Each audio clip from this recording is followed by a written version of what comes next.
Hello, everybody. I'm Robin Woodman, President of the Salem Historical Society, and I want to thank you all for joining us today. The Salem Historical Society is once again proud to participate in the Trails and Sales, an annual September event supported by Essex Heritage and all of you. We are delighted today to present Unheralded and Unknown They Sleep, Salem's Forgotten Almshouse Burial Ground by Jennifer Ratliff.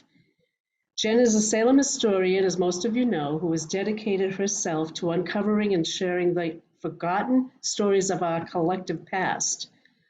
While earning a BA from Salem State University in Public History, she created multiple exhibits and digital projects for both Salem Maritime National Historic Site and Salem State University, spotlighting items from their archives and unique stories behind them. Jen is currently pursuing her MLIS concentrated in archives management from Simmons College. In 2020, she was appointed to the Salem Cemetery Commission. Jen shares her love for local history on her blog, History by the Sea, and her Facebook group, Salem History Exchange. Jen has graciously agreed to take questions after her talk today, so please use the chat feature, and she will answer as many as we have time to allow. So without further ado, take it away, Jen. Thank you. All right, thank you so much for that introduction. Hold 1 second. First of all, thank you to Salem Historical Society and Essex Heritage for having me today. I'm excited to talk about this and see how much interest there is in the almshouses of Salem.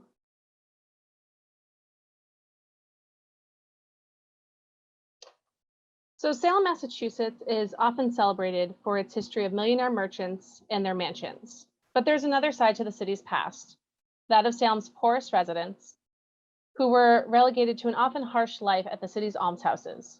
These institutions parallel the larger history of public relief programs in the United States and Europe, and they've each played a significant role in shaping our landscape and governance. Prior to the Social Security Act of 1935, the responsibility of supporting America's homeless, destitute, aged, physically and intellectually disabled, sick, orphaned, and injured all fell on individual municipalities. Cities and towns each created institutions to serve this purpose, and they took on different names and roles depending on the ideals of that time. So here on the screen, you see just a few of the terms that were used for these institutions in Salem. So it's a little bit difficult to track their history because depending on what was going on at the time, they may have slightly different names.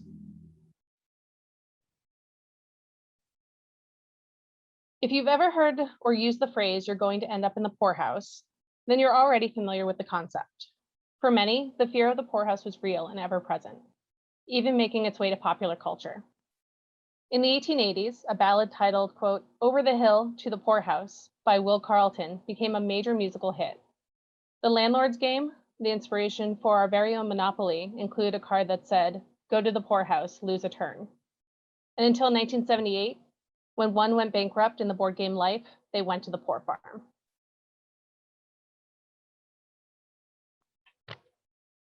The earliest ideals of these public relief organizations were brought to New England in the 1620s with the arrival of Europeans, who modeled their methods after the Elizabethan Poor Laws of 1601.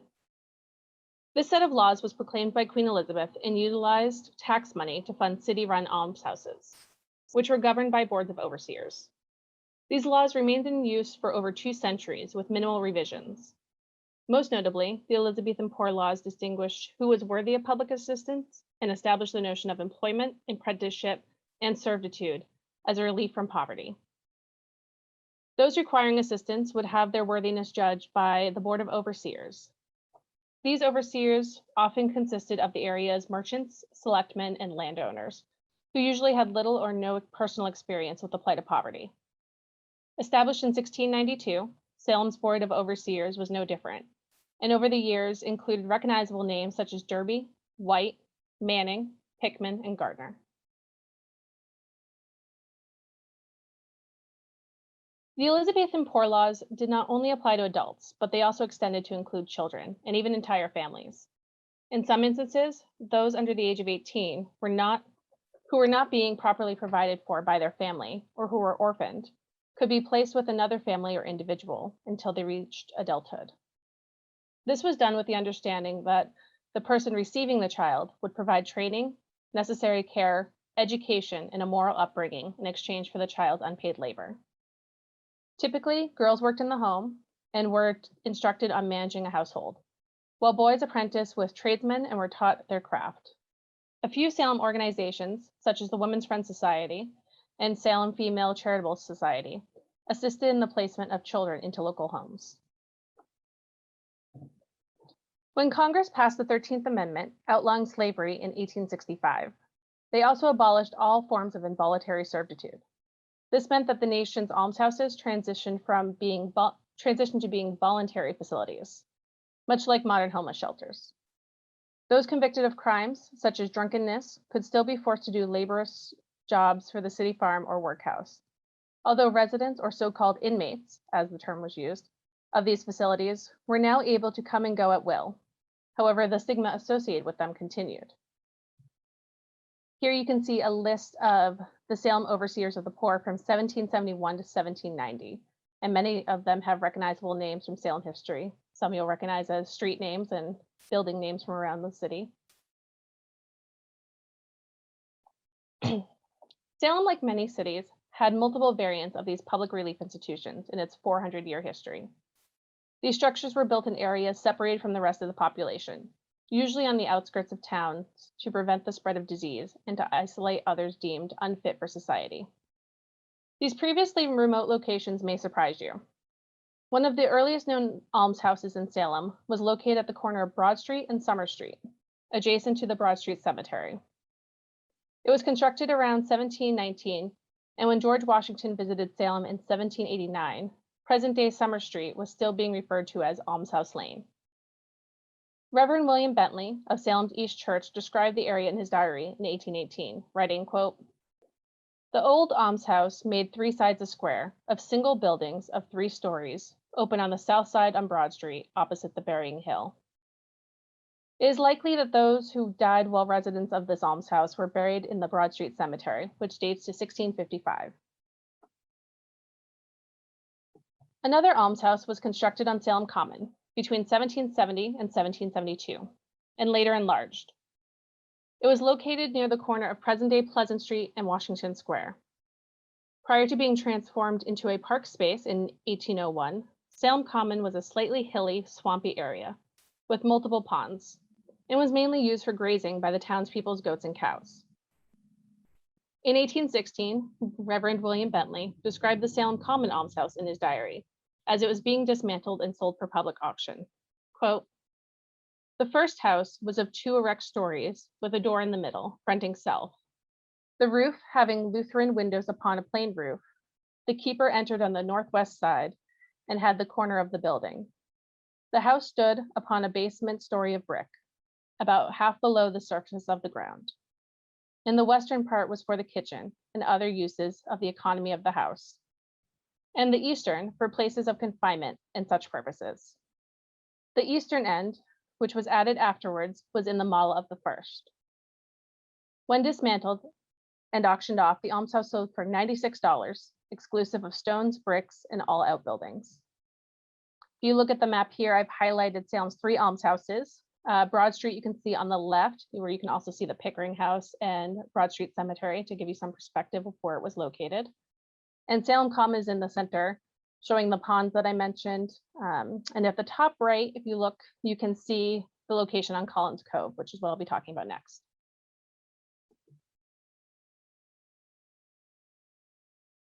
As Salem's downtown developed and these locations became more desirable, the almshouse was relocated again.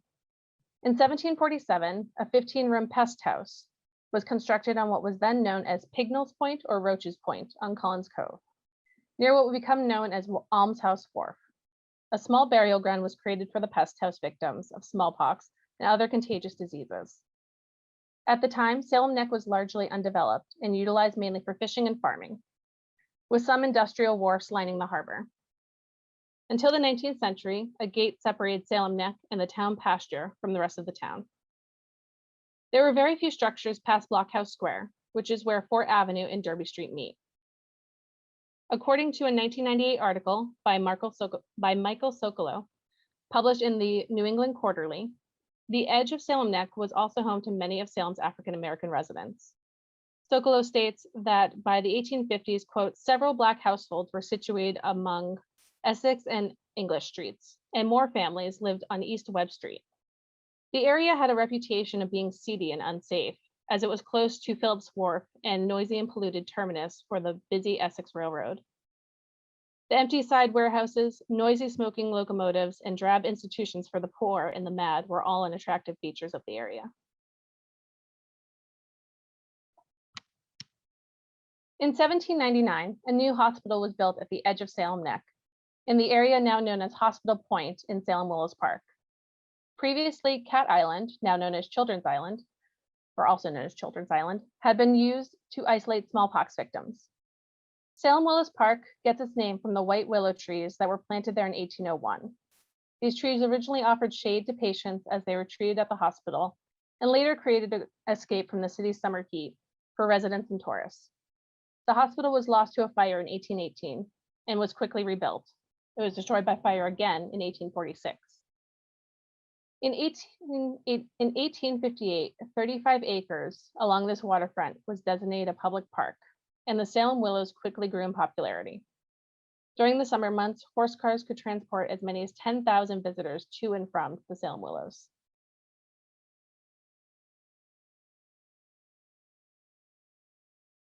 The 1747 pest house on Collins Cove had continued to house Salem's homeless after the creation of the sanatorium at Hospital Point.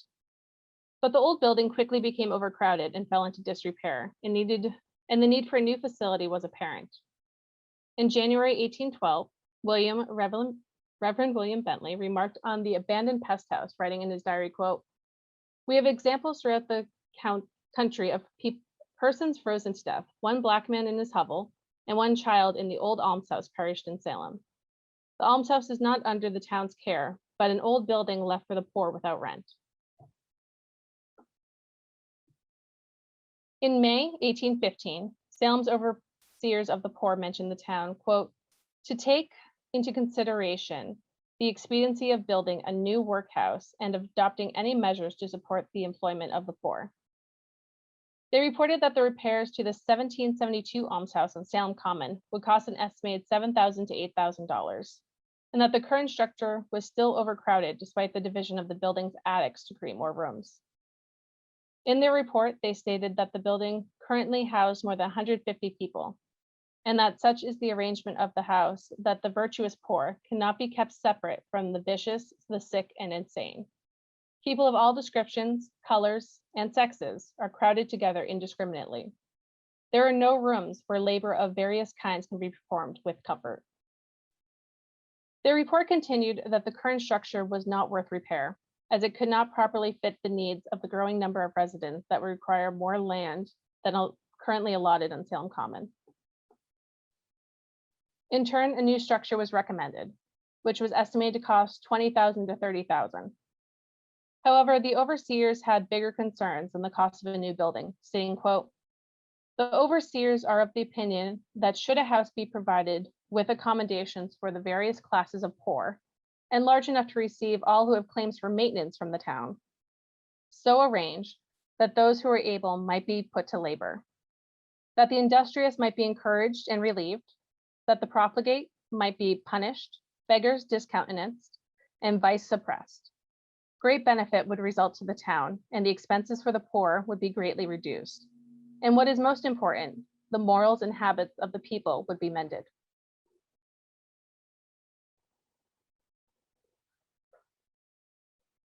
This sentiment paralleled a growing concern across Massachusetts about increased pauperism, and would lead to the creation of the Quincy Report in 1821. Named for the committee chair and future Boston Mayor, Josiah Quincy III, the Quincy Report surveyed 161 communities in the state and examined how they would provide aid to their poor. The committee found that there were 4 main modes of relief used in Massachusetts: outdoor relief, which aided families with food, fuel, and currency to remain in their own homes; pauper auctions, which, as it sounds, auctioned individual paupers to a successful bidder, usually farmers, for a lesser fee paid by the town for their care. Another mode was bidding out all of the town's poor for the lowest bid. The bidder would then sign a contract with the town to care for the community's poor for an agreed upon fee. The fourth option, which Salem primarily utilized, was creating poorhouses and almshouses to shelter those in need.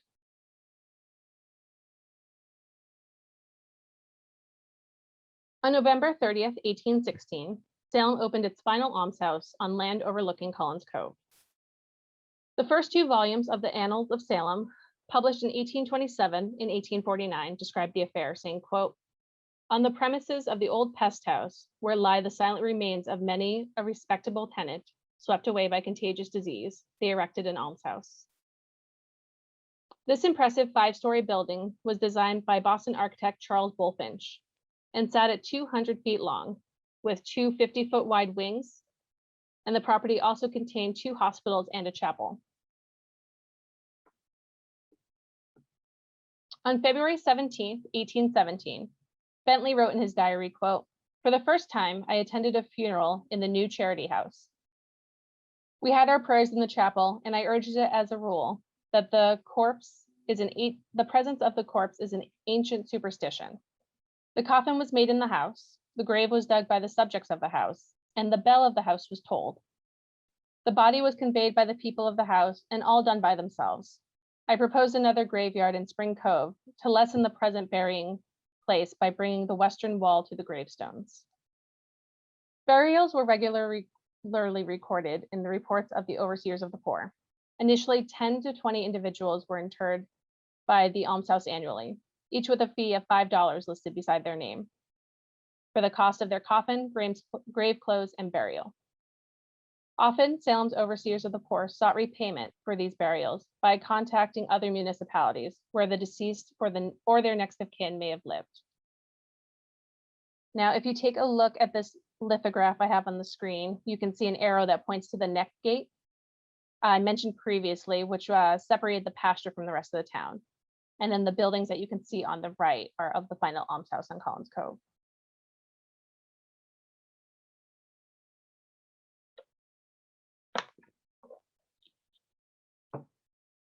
This almshouse was intended to house 100 residents, many of whom were now expected to work at an adjacent town-owned farm to offset the cost of their stay. Salem Neck had long been used as pasture land for Salem's livestock. Outbuildings to house animals and supplies were constructed on the farm's 70 acres, and in 1824, that land was increased with the inclusion of Winter Island. In the 1830s, Salem was incorporated as a city, and its farm was so successful that produce could not only feed the residents of the almshouse, but could also be sold for profit. According to the research of Dr. Sally McMurray, quote, "By 1871, the farm produced 75 tons of English hay, 4.5 tons of straw, 6 tons of salt hay, 900 bushels of potatoes, 5 tons of carrots, 8 tons of mango beets and blood beets, turnips, onions, 3 tons of squash, 1,500 heads of lettuce, sweet corn, tomatoes, beans, apples, rye, barley, and pork."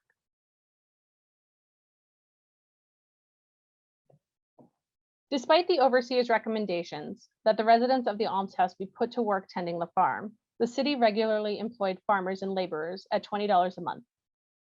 This is not surprising, as by then the almshouse primarily housed people living with disabilities, the sick, intellectually disabled, and the elderly. According to the census records, in 1850, people over the age of 40 comprised 48% of the residents of the almshouse. By 1910, that number had increased to 93%. This shift was the result of the creation of several benevolent institutions, which formed in the second half of the 19th century in Salem. These institutions included the Plummer Farm School on Winter Island, which opened in 1855 to provide, quote, "school for the instruction, employment, and reformation of juvenile offenders." The school operated as an alternative to jail. It also served as an orphanage for boys. The City Orphan Asylum, located on Lafayette Street, incorporated in 1871 and was staffed by the Sisters of Charity to care for the city's orphans. Salem Hospital opened on Charter Street in 1873, and the Women's Friend Society was founded in 1876 and opened the Emerton House on Hawthorne Boulevard to provide affordable housing and employment assistance to struggling and transient women. Even with these new institutions, the almshouse had still become increasingly overcrowded. growing from roughly 70 residents to housing over 140 by 1883. To address this issue, in 1884, the city constructed a new hospital on the property to treat contagious diseases. The structure was designed by Salem architect William Devereux Dennis, who later designed the St. Nicholas Orthodox Church on nearby Forester Street in 1908.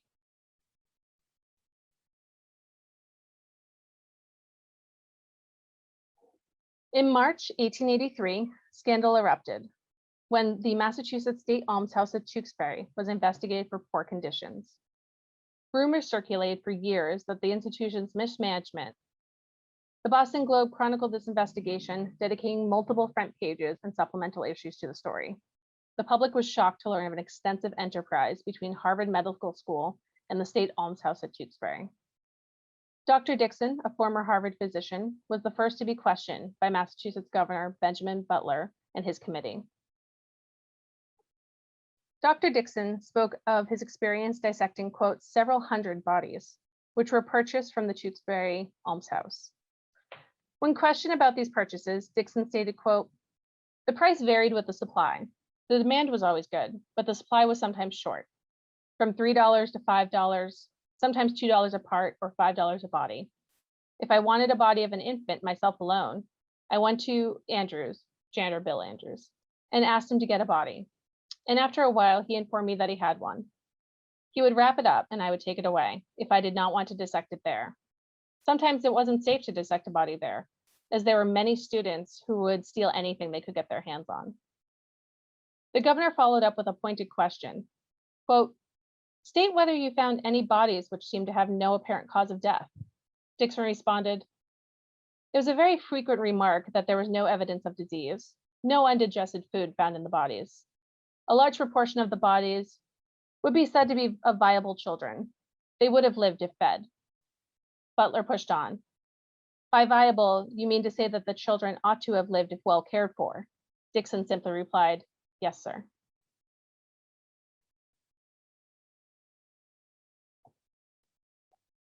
The day's questioning focused heavily on those that died at the almshouse and the stewardship of their remains.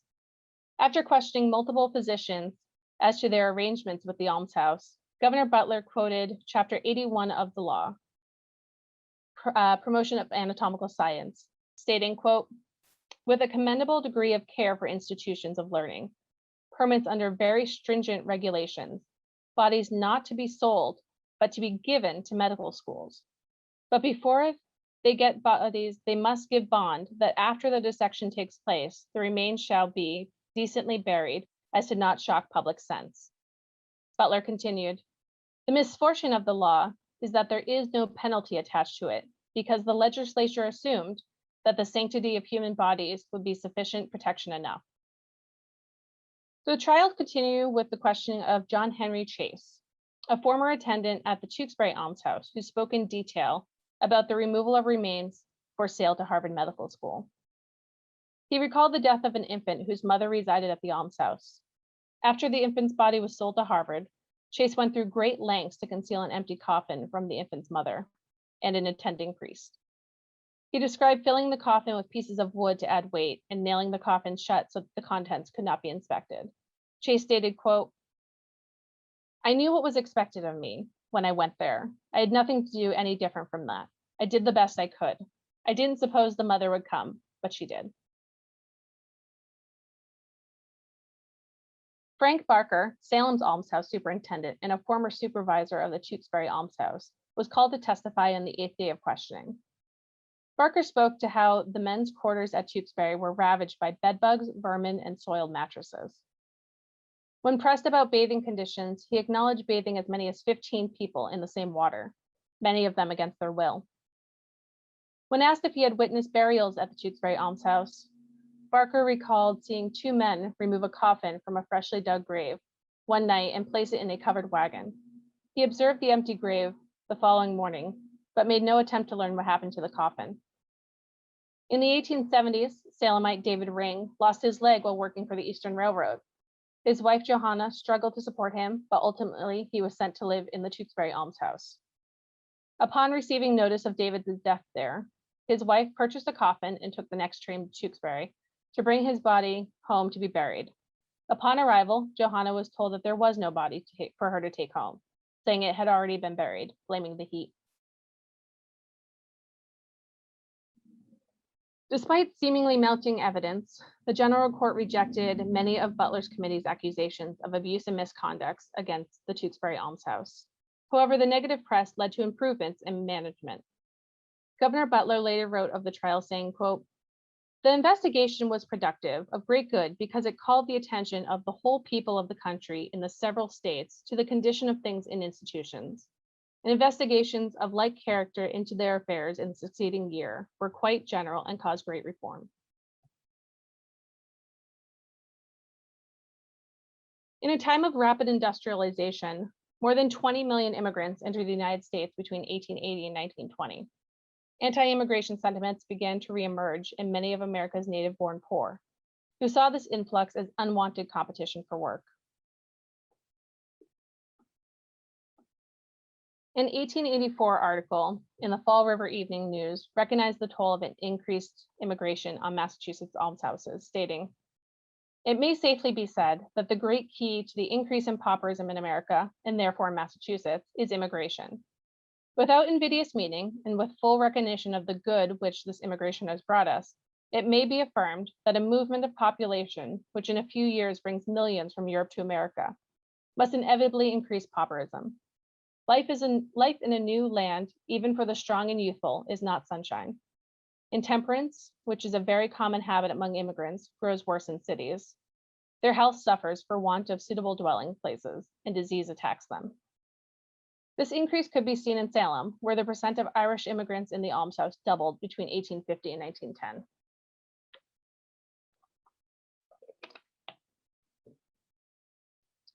An article published in the Boston Globe on Christmas Day, 1891, highlighting increasing poverty in Salem by writing, "Christmas brings but little cheer to a number of poor people in this city. Many are out of work with no immediate prospect of employment. While a considerable number, either owing to old age or sickness, are wholly dependent upon relief from the city." The article went on to state that pauperism had risen by 58% since 1881, and that in 1891, there were as many as 179 inmates of the Salem Almshouse, with an average of 114 per week. That year, 15 deaths were recorded, down from 25 the previous year. The average age at the time of death in the almshouse was 64.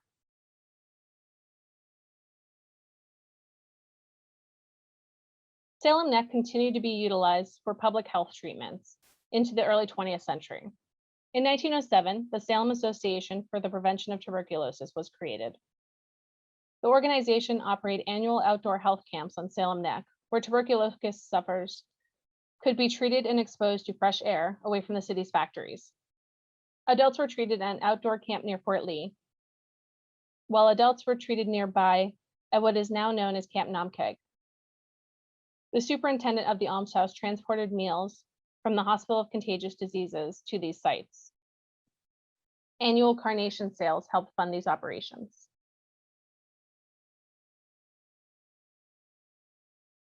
The nearby Salem Willows Park had continued to grow in popularity, attracting thousands to its shaded promenade, bathing beaches, amusement parks, and restaurants.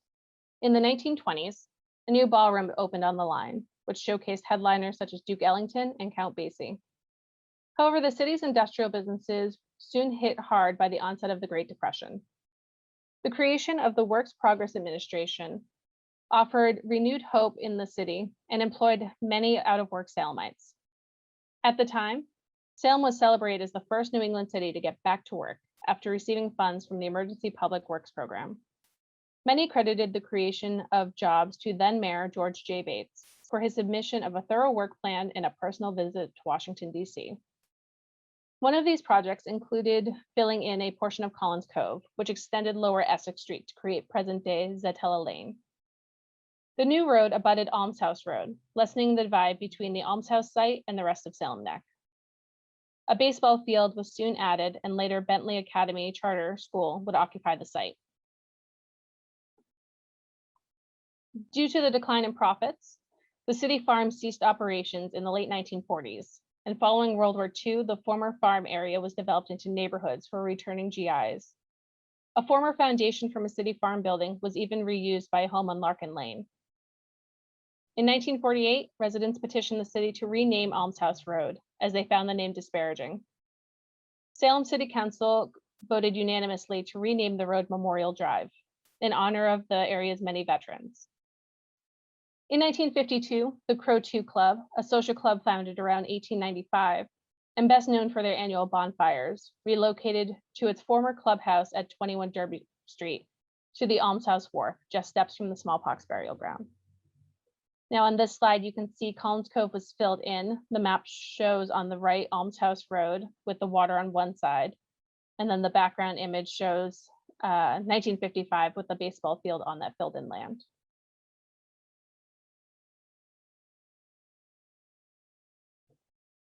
On November 28th, 1953, the front page of the Salem Evening News read, quote, "Crumbling almshouse to be evacuated by December 31st.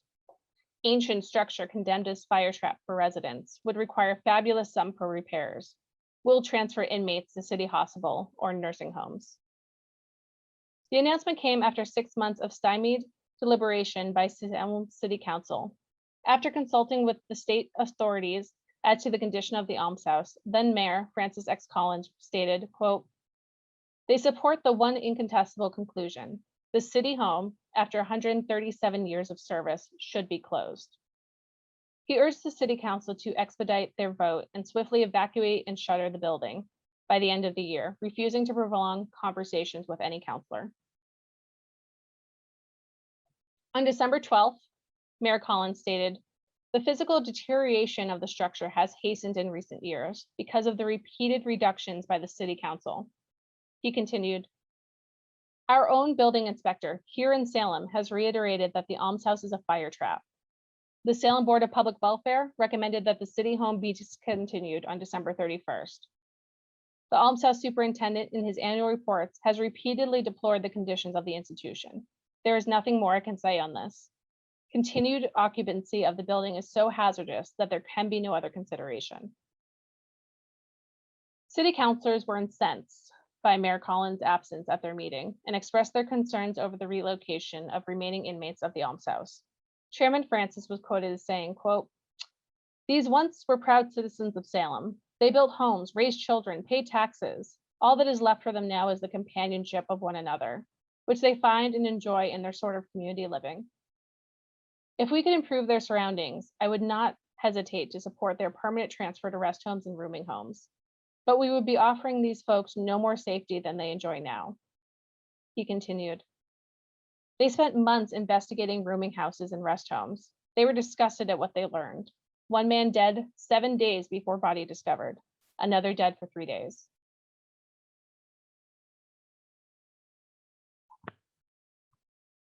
After nearly a month, on December 23rd, 1953, the city council finally confirmed their vote to close the Salem Almshouse by the end of the year and relocate the remaining inmates. $50,000 was approved for the creation of a municipal health center in the former high school building on Broad Street to fulfill some of services formerly provided by the Collins Cove site. The 1816 Charles Bulfinch Building, Salem's final almshouse, was raised in 1954. 1956, neighborhood parents shared concern about the safety of a receiving tomb at the old almshouse site, asking for the vault to be permanently sealed or removed. The structure had previously stored bodies in the winter until the ground thawed and they could be buried. Despite these concerns, children continued to play in the area, which became prone to vandalism.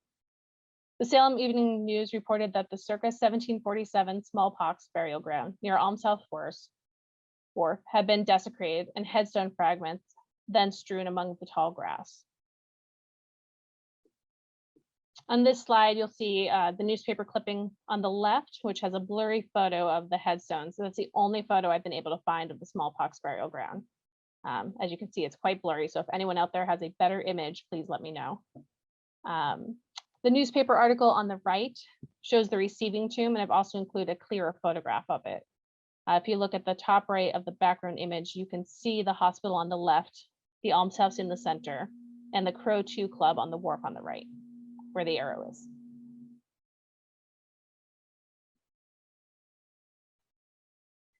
In 1969, the Hospital for Contagious Diseases, then known as the Chronic Care Hospital or Salem Health Department Hospital, was also condemned by the State Department of Health.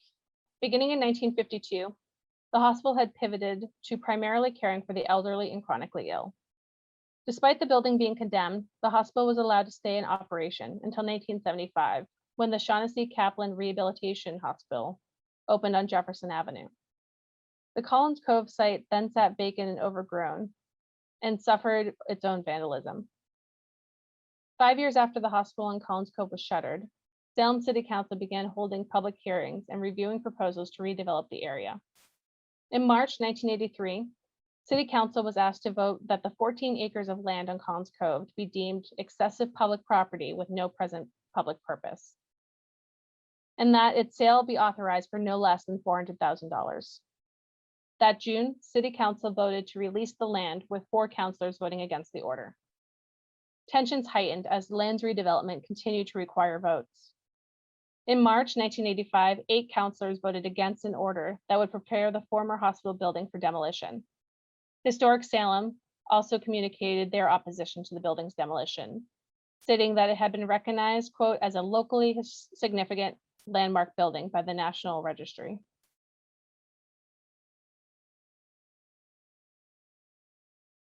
The land received a handful of proposals, including one to create a 539 slip marina, which would reuse the former hospital as office space.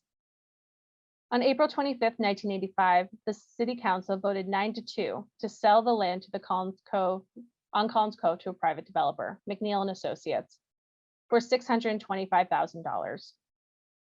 The 1884 W.D. Dennis Hospital building was quickly demolished as part of the agreement. McNeil and Associates had proposed the construction of a 36-unit Collins Cove condominium complex. The sale agreement includes stipulations from the City of Salem, such as the creation of a public pathway and public access from Memorial Drive to the Almshouse Wharf. The Crow 2 Club building on the wharf would be replaced with a new clubhouse, which the condominium association would lease a portion of to the Crows. One of the most noteworthy stipulations was that, quote, the cemetery site will, as defined, be restored and maintained in perpetuity, and public access will be allowed. This image on the top left-hand corner is of the proposed Collins Cove Marina, which never came to fruition, it was denied. And the background image shows the land as it was received by McNeil and Associates. You can see I've enlarged a detail that says possible grave site and gives the measurements of 20 feet by 20 feet.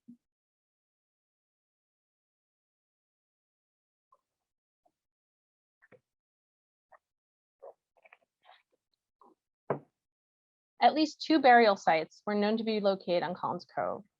The earliest, the 1747 smallpox burial ground located near the wharf, and another, likely unmarked, behind the old hospital building. It's unclear exactly when on-site burials ended at the Almshouse and hospital, but it was said to have continued into the early 20th century. Despite cautions from neighbors, McNeil and Associates unearthed 5 headstones and about, quote, 60 pounds of remains, likely of more than one person. The Salem Evening News reported on the discovery, writing that they were unearthed while work crews were digging to lay a sewer line. Police Sergeant Charles E. Rahal stated that the remains were brought, quote, via hearse to Greenlawn Cemetery, where they were buried in a lot traditionally set aside for those without means. He continued, it could not be determined if the remains were more than one person, or whether they were male or female. It's unclear how long the remains had been there. From their condition, officials guessed at least a century. What happened to the 5 headstones was not addressed. Arthur Peabody had previously written about those headstones for the Lynn Sunday Post, saying, quote, at the corner of the land are 5 headstones. If they were adorned with names in the rains and snows of more than a way. Peabody concluded with, no Salemite living today can feel any personal loss for the longtime dead. All must sense of some degree of compassion for those unfortunates in the neglected and unmarked graves. The Collins Cove condominiums were completed in 1987. All that remains today of the Almshouse, hospital, and centuries-old burial grounds is a single granite headstone base encrusted in a row of slate shards.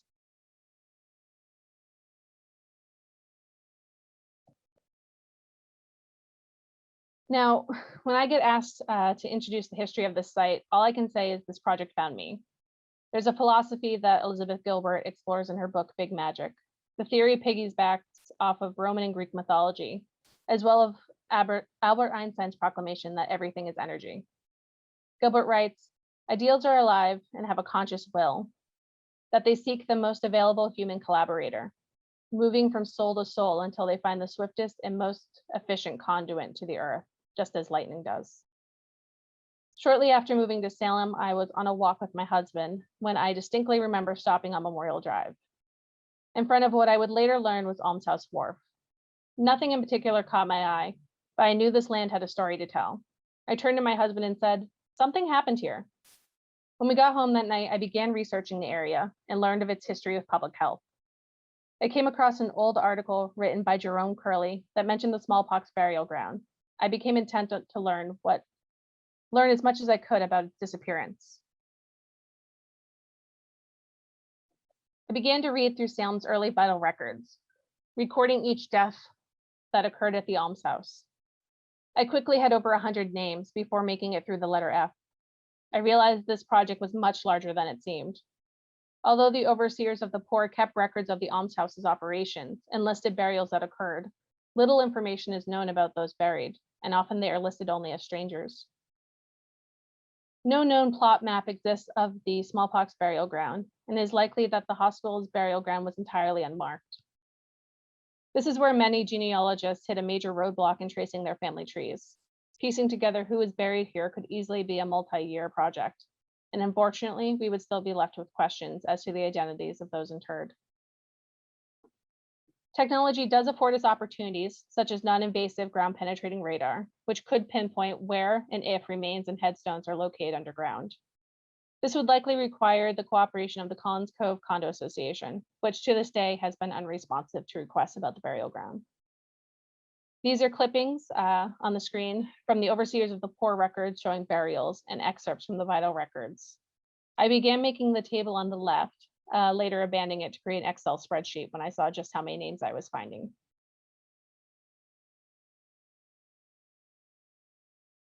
As I continued to research the Almshouse, I was amazed at how entrenched it was in the community and Salem's history. An example of this is the many connections that exist between the site and the House of the Seven Gables. In his 1851 book by the same name, Nathaniel Hawthorne writes of a character's reluctant anticipation of finding respite when he's old enough to, quote, retire to the farm, a euphemism for the poorhouse. In life, at least 2 residents of the Turner Ingersoll mansion, now known as the House of the Seven Gables, were buried at Salem's Almshouse on Collins Cove. In 1773, Lewis, a man enslaved by the home's Turner family, died at the pest house after suffering from smallpox. In 1804, Ebenezer Ingersoll, a prominent resident of the same house, was laid to rest in the same burial ground after returning home from sea with a deadly fever on the schooner Peacock. Despite their disparity in life, like many, they remembered only by a single piece of broken stone.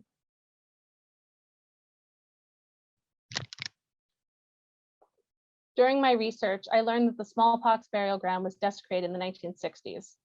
3 headstone fragments were donated to the Essex Institute, now the Peabody Essex Museum. Aside from the single granite base at Collins Cove, these are the only known tangible remnants of the burial ground. They appear to be from the late 18th or early 20th and early 19th century, and are similar style to headstones found in Salem's Charter Street Cemetery.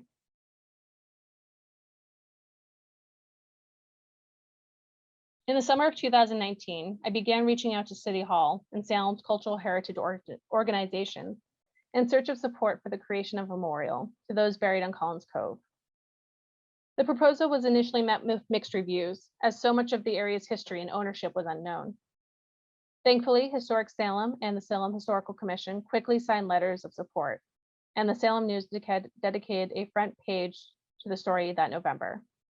But the onset of the 2020 COVID-19 pandemic meant a loss of momentum for the project. In the summer of 2020, with the help of City Councilor Ty Hapworth and the city's preservation planner, Patty Kelleher, the memorial gained renewed interest and received the support of Senator Joan Lovely, Representative Paul Tucker, the House of the Seven Gables, and Salem Historical Society. In response to this support, the Cemetery Commission approved funds for the creation of a memorial stone to be placed at Collins Cove in memories of those buried there in October 2020. A stone was selected, and this mock-up of the memorial was created by O'Rourke Brothers of Salem. The newly improved walking path on Collins Cove, which overlooks the former Almshouse site, was chosen as the memorial's location. In March 2021, we as a city were finally able to bring honor and dignity to the hundreds of souls that were laid to rest along Collins Cove. The residents of Salem's almshouses and hospitals for contagious diseases. The memorial reads, quote, "In memory of those who lived and labored at the hospitals and almshouses on this land, and in honor of those known and unknown who are quietly resting here in unmarked graves. I encourage you all to visit and let the memorial serve as a reminder to extend our empathy and generosity to those who are suffering among us." Lastly, I want to end this presentation with a quote from Arthur Peabody's Lynn Sunday Post article, which I referenced previously, and which gives this presentation its title. He included this poem in quotations, but finding no reference to it elsewhere, I'm attributing it to him. It reads, "'Neath the old slabs bending forward, where the weeds grow thick and fast, where the night winds sadly whistle, rest these spirits of the past. Unheralded and unknown, they sleep." Thank you. So if we have time, happy to answer any questions that I can. Please feel free to reach out to me afterwards. I'll leave my information up on the screen as well.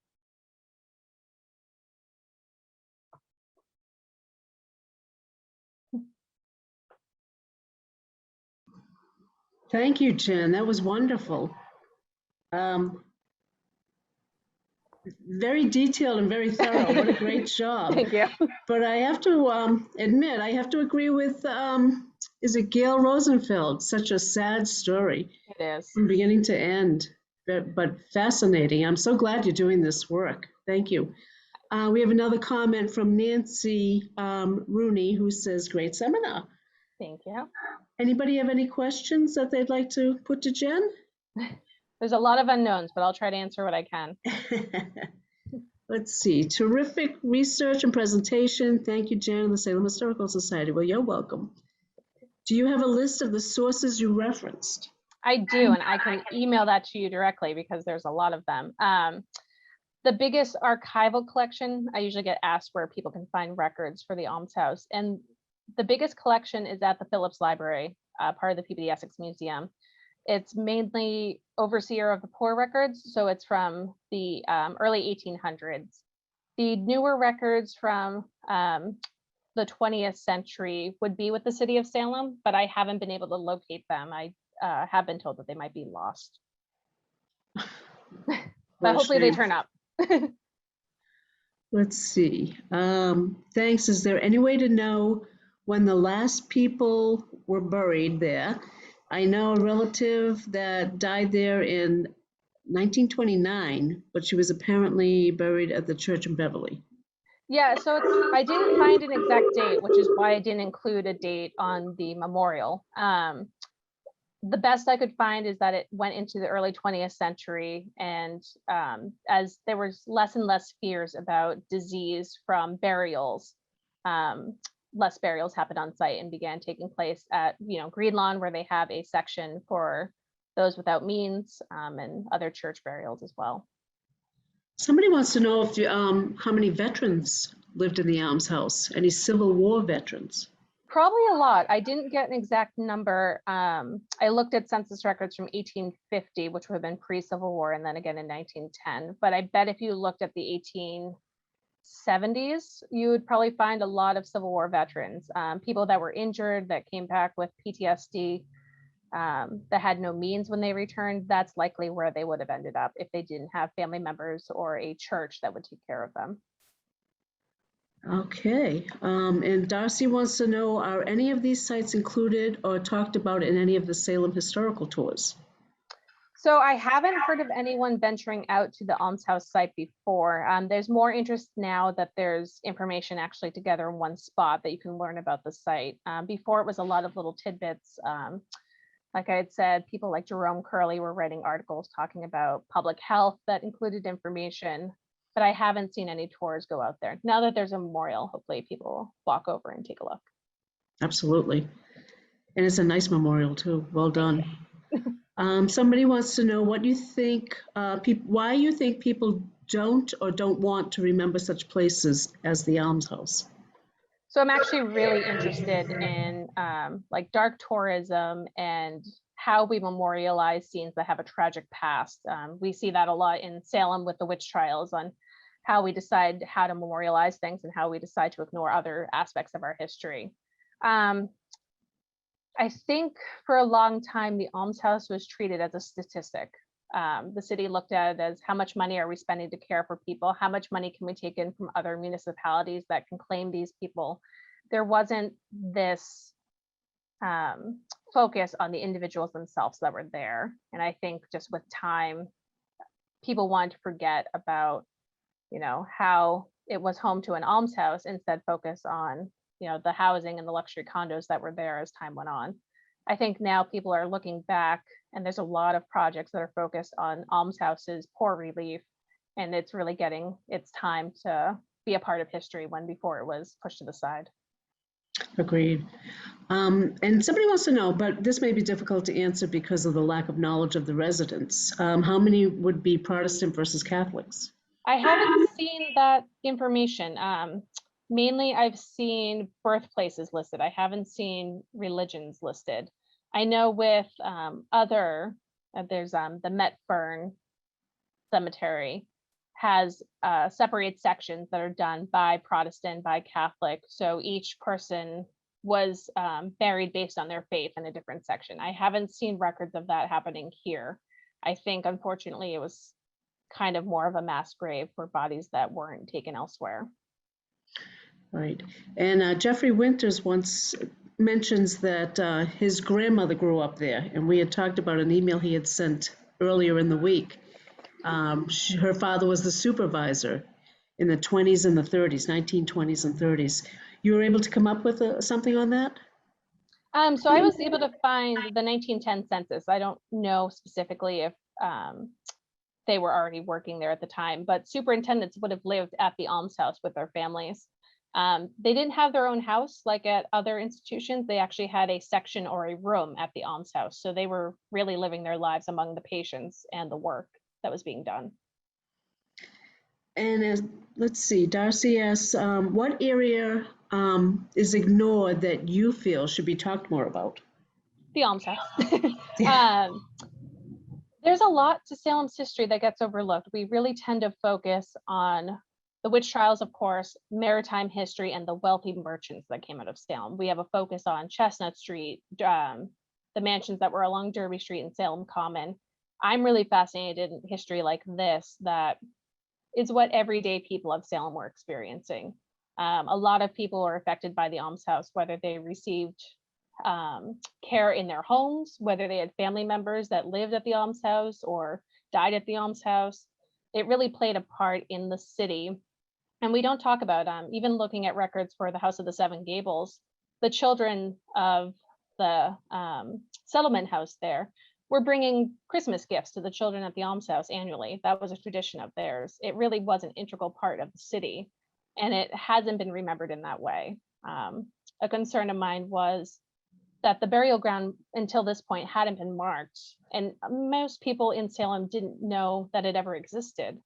And the further we get away from that history, the more it was likely to be forgotten. True. Ben wants to know, were all the residents white? Surprisingly, most of them were. I was looking at the census records, like I said, of 1850 and 1910, trying to compare. And for the majority, they were white and from Massachusetts. It ended up increasing to being white from Ireland as time went on. But you didn't see a lot of African Americans or non-Caucasian residents. There were a few, like I mentioned, Lewis, who was formerly enslaved at the House of the Seven Gables. He ended up buried in the smallpox cemetery.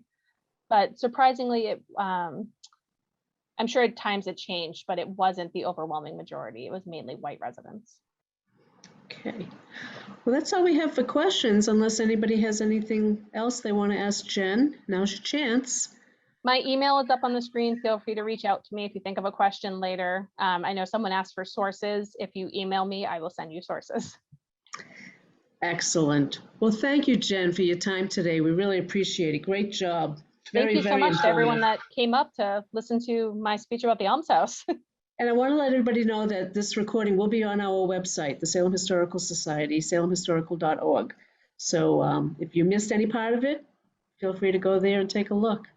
Thank you, Jen. Thank you, everyone. Thanks, everybody. Bye. Bye.